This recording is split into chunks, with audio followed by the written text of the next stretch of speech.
Bismillahirrahmanirrahim. Allahumma salli ala Muhammedin və ali Muhammed. Hər vaxtınız xeyirli olsun, dəyərli mömin bacı və qardaşlar. Hər birinizi salamlayıram. Həm Sistani ağanın nəzərinə görə, həm Xamneyi ağanın nəzərinə görə, həm Məhkarim Şirazi ağanın nəzərinə görə bir şər'i məsələni izah etmək istəyirəm. Məsələ də bundan ibarətdir ki, aya qadınlar ətirlənib və ətirləndikləri halda bayıra çıxıb və yaxud da ki, naməhrəm kişi olan bir yerlərə gedə bilərlər ya yox.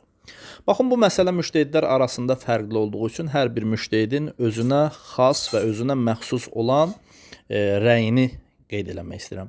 Baxın, Sistani ağanın nəzərinə görə bir dəfə xanımlar ətirlənir öz evlərində. Məsələn, öz yoldaşının yanında, övladının yanında. Bunun heç bir eybi yoxdur. Bir dəfə də ətirlənir, gedir xanımlar olan yerə və yaxud da ki, öz məhrəmləri olan yerə. Məsələn, ətirlənir, gedir qadın məclisinə. Və yaxud da ki, ətirlənir, gedir məhrəminin yanına, yoldaşının yanına, övladının yanına, atasının yanına, anasının yanına, dayısının yanına, məsələn, əmisinin yanına. Bunun da heç bir eybi yoxdur. Ətirlənib gedə bilər rahat bir şəkildə.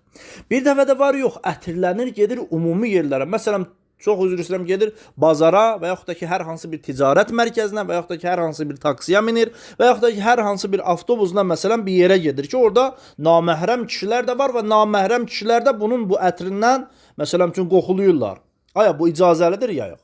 Baxın, əgər iki şərt olarsa, bu iki şərti qeyd eləyəcəm, bu halda olacaq haram. Əgər bu xanım ətirlənir, ətirlənməyində məqsəd əcnəbi bir kişinin, yəni naməhrəm bir kişinin fikrini cəlb eləməkdirsə və yaxud da ki, bunu günaha salacaqsa, əgər bu iki şərtə görədirsə, onda haramdır, ətirlənib bayıra çıxa bilməz. Yenə də deyirəm, əgər naməhrəm bir kişinin fikrini cəlb eləməkdirsə məqsədi və buna görə ətirlənirsə və yaxud da ki, ona günaha salmaq üçün bunu eləyirsə, olmaz. Amma yox, bu iki şərt olmasa, adicə ətirlənir ki, məsələn, xoş ətir məsələn üçün iyi gəlsin, bundan çıxır bayıra. Bu cür olduğu təqdirdə haram deyildir Sistani ağanın nəzərinə görə. Amma Xamneyi ağanın nəzərinə gəldikdə isə, Xamneyi ağa da deyir, əgər ətirlənərsə, qadınlara məxsus olan bir məclisə gedərsə və yaxud da ki, övladının yanında və yaxud da ki, yoldaşının yanında bunu eləyərsə, eybi yoxdur. Amma yox, naməhrəm olan bir yerə gedərsə və bu naməhrəm duyarsa, onda onun önündən keçməsin. Naməhrəm olan yerlərə girməsin. Diqqət elədiniz, naməhrəmin önündən keçməsin. Ətirlənib bayıra çıxa bilər, amma naməhrəmin önündən keçməsin bu ətirlə.